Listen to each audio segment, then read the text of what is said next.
রেজভি সাহেব, আপনি আসলে একসার বলদ মেয়ে, বুঝছেন নি? আসলে বলদ, এটা আপনার স্বীকার করতে হবে। শতানের বাচ্চা, আপনি কি কইলেন এটা? মানে ক্ষমতার হরে কিলে ছাত্রকে দায়িত্ব লইতে হবে। এই যে এখন যে সাদাটা উঠাইতেছেন, আচ্ছা, এই সাদাটাতে দায়িত্বটা লইলে মানে আপনার মাথাতে খেলটেল নাই। মিয়া বয়স হয়ে গেছে তো, বুঝি তো, বুদ্ধি টুদ্ধি আড়ন নেচে চলে গেছে।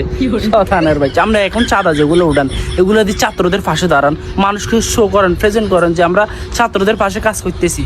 সাদা কি মেঞ্চে উড়া যে দেননি, সাদা যে গুণ উড়ান এগুন দিয়ে মোটামুটি ছাত্রকে পাশে দাঁড়ান। ঠিক আছে। অন মানে ক্ষমতার আজাইবের আগে কৌশল তো বুঝেন না আপনি। ক্ষমতা যাইবের আগে মানুষের পাশে থাকতে হয়, মানুষের লগে হিতাহিতি করতে হয়, বুঝেন না? আমরা আসলে একসার বলদ, আমরা তো দলের বদনাম করি হলো। আবার বললাম এই যে আবার মামলা টামলা উড়ে লইছেন। শতানের বাচ্চা হলে এটা আবার মানে এটা কিনলে অনলাইনে আইবো, আবার সিস্টেম করি উড়ান, আবার আনবেন। ঠিক আছে, আপনারা আবার কর্তৃত্বে ঢুকবেন, ঠিক আছে, তবে সিস্টেম করি করেন। আমাকে যেহেতু ঘরতে যাবে এত শখ।